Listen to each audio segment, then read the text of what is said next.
Salve a todos que acompanham o canal do Collegium Pietatis, estamos de volta e dessa vez vamos falar do mês de setembro, né? Mais uma vez um pouco atrasado aí o vídeo, mas vou falar brevemente do mês de setembro. É um mês que, digamos assim, ele não é tão especial no calendário romano, é um mês que é basicamente dedicado com celebrações a Júpiter, o rei soberano dos céus, e em que os romanos celebravam fazendo jogos a Júpiter, né? Essa é uma forma muito comum na antiguidade de celebrar os deuses, né? Fazendo jogos, por exemplo, os jogos envolvem jogos esportivos, jogos teatrais, de música e por aí vai, né? Existem diferentes formas de jogos feitas para celebrar os deuses. Então, no mês de setembro, os romanos faziam os Ludi Romani, que eram os jogos romanos dedicados a Júpiter. Então, tem umas datas aí interessantes nesse mês para celebrar o rei soberano dos céus, né? Por exemplo, nos Idos se celebra a Tríade Capitolina.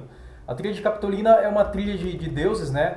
Que os romanos começaram a celebrar um pouco mais tarde, né? Eram deuses que tinham templos no Capitólio, né? Então, por exemplo, Júpiter Óptimo Máximo, que ele é sempre comemorado nos idos de cada mês.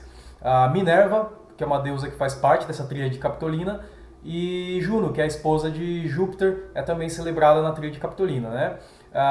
Quando se fala em religião romana, geralmente se fala em duas tríades, né? A tríade capitolina, que é uma tríade mais recente, e a tríade arcaica, que é uma tríade composta por Júpiter, Marte e Quirino, né? Que, por exemplo, nos trabalhos do Jorge Dumézil, ele argumenta que essa tríade arcaica ela representa esses três aspectos daquela ideologia trifuncional indo-europeia, sendo Júpiter o representante da casta sacerdotal, Marte o representante da casta guerreira e Quirino o representante da casta produtora, dos agricultores e artesãos, né?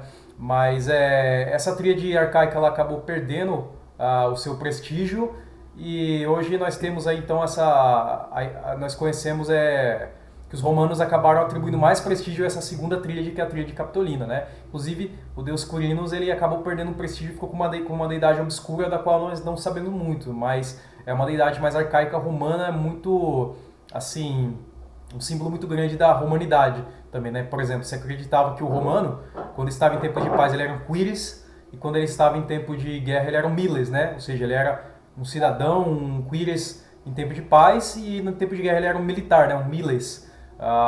Então o romano ele carregava consigo mesmo esses três aspectos. Ele era quiris em tempos de paz, ele era miles em tempos de guerra e na sua religião ali sagrada familiar ele era o sacerdos, né? Então ele era miles, quiris e sacerdos, né? Representado então por essa tríade mais arcaica. Essa tríade foi substituída por essa tríade capitolina, que também assim se poderia atribuir um certo aspecto dessa ideologia trifuncional. Por exemplo, poderíamos atribuir um papel de casta produtora, né, de abundância e fertilidade a Juno, já que ela preside as famílias, os partos. E poderíamos atribuir também o papel da casta guerreira a Minerva, já que ela é uma deusa guerreira também, assim como Atena. Além disso, nesse mês de setembro se comemora também Júpiter Stator, que é um epíteto de Júpiter, que é aquele que se mantém de pé, ele se mantém na mesma posição, né? Acredita-se que quando os romanos estavam nos primórdios da sua cidade, quando eles tiveram uma guerra contra os sabinos, Júpiter Stator fez os romanos montar uma resistência heróica contra os sabinos, né? E desde então os romanos cultuam Júpiter Stator. Não só Júpiter, mas Marte também recebe esse epíteto de Stator, né? Que é aquele que defende nas batalhas nos momentos de aflição, né? Então aqueles que estão passando por alguma dificuldade, né? Alguma grande batalha na vida, precisa se defender. Eis um epíteto interessante para Júpiter ser cultuado, né? O Júpiter Stator, aquele que resiste e que defende nos momentos de aflição. Em setembro temos uma data interessante também, que é uma grande personalidade do mundo pagão, a morte de Alexandre o Grande, né? Alexandre Magno. Acredita-se que Alexandre o Grande tenha morrido em 20 de setembro. Então 20 de setembro é uma data interessante para se prestar um culto, né, à memória de Alexandre o Grande, que foi talvez o general mais brilhante do mundo antigo, né?